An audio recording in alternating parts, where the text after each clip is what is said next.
دیکھیں میری بہنوں، یہ جو یہودی ہیں نا، یہ کبھی بھی ہمارے دوست نہیں ہو سکتے، کبھی بھی نہیں ہو سکتے۔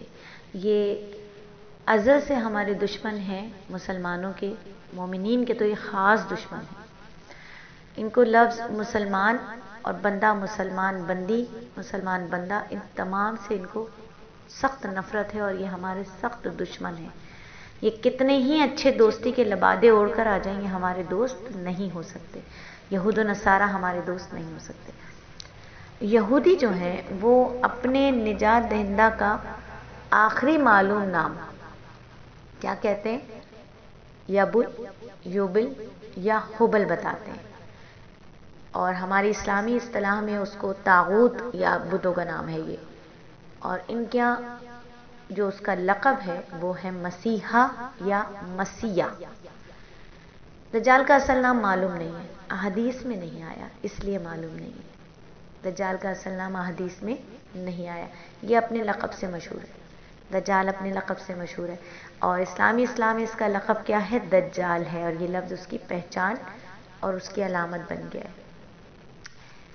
دجال کا جو اصل مادہ ہے وہ دجل سے نکلا ہے، اور دجل کے معنی ہوتے ہیں ڈھانپ لینا، لپیٹ لینا، اور اسے دجال اس لیے کہا گیا ہے کیونکہ یہ حق کو باطل سے ڈھانپ لے گا، حق کو بالکل چھپا دے گا اور باطل کو دکھائے گا۔ یہ جھوٹ کو دکھائے گا، ملمہ سازی کو دکھائے گا، فریب کاری کے ذریعے لوگوں کو کفر تک پہنچا دے گا اور لوگوں کے ایمان کو چھپا دے گا، کفر کو دکھائے گا۔ ایک قول میں ہے کہ یہ چونکہ اپنی فوجوں سے زمین کو ڈھانپ لے گا، اس کے پاس اتنے فوج ہوگی، اتنے اس کے چیلے چپاٹے ہوں گے، یہ پوری زمین کو ڈھانپ لے گا، اس لیے اسے دجال کہا گیا۔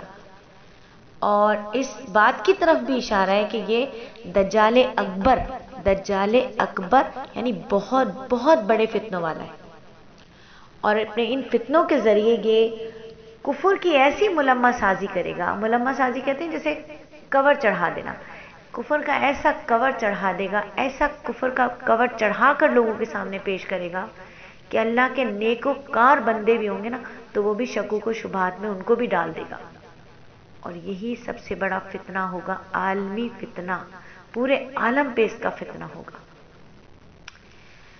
دجال عربی زبان میں جال ساز کو کہتے ہیں، جال ساز کو، ملمہ ساز کو، فریب جو کرتے ہیں ان کو، فریب کار کو بھی کہتے ہیں۔ دجل کے معنی ایسے سمجھ لیجئے جیسے نقلی چیز پر سونے کا پانی چڑھاتے ہیں نا، اس طرح یہ نقلی ہوگا اور یہ اپنے آپ کو اصلی دکھائے گا۔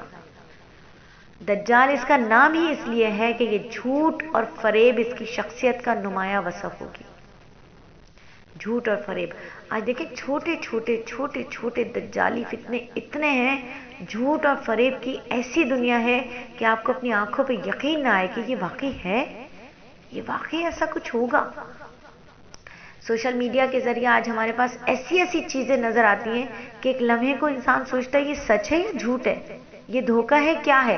آپ نے اور میں نے کچھ عرصے پہلے، کچھ سال پہلے آپ کے پاس بھی یقیناً وہ ویڈیو آئی ہوگی کہ کس طرح فرشتے خانہ کعبہ کا طواف کرنے کے لیے آسمان سے اترتے ہیں اور پھر واپس جا رہے ہیں، پھر اترتے ہیں، پھر واپس جا رہے ہیں۔ یہ ہم نے کم از کم کچھ نہیں تو 8 سے 10 سال پہلے کی ویڈیو دیکھی، ٹھیک ہے؟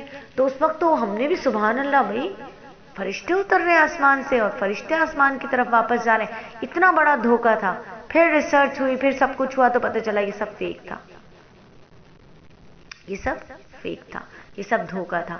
تو چھوٹے چھوٹے دھوکے تو آپ کو مجھے ہر وقت نظر آ رہے ہیں، اور ہم بغیر تصدیق کیے، بغیر آگے سوچ بچار کیے اس دھوکے کو آگے بھیج رہے ہوتے ہیں، آگے بھیج رہے ہوتے ہیں۔ ہم اس دھوکے کا خود کارندے بن جاتے ہیں، اس دھوکے کو آگے پھیلانے میں دجال کے کارندے بن جاتے ہیں، بغیر کسی تحقیق کے ہر بات کو آگے پہنچا رہے ہوتے ہیں۔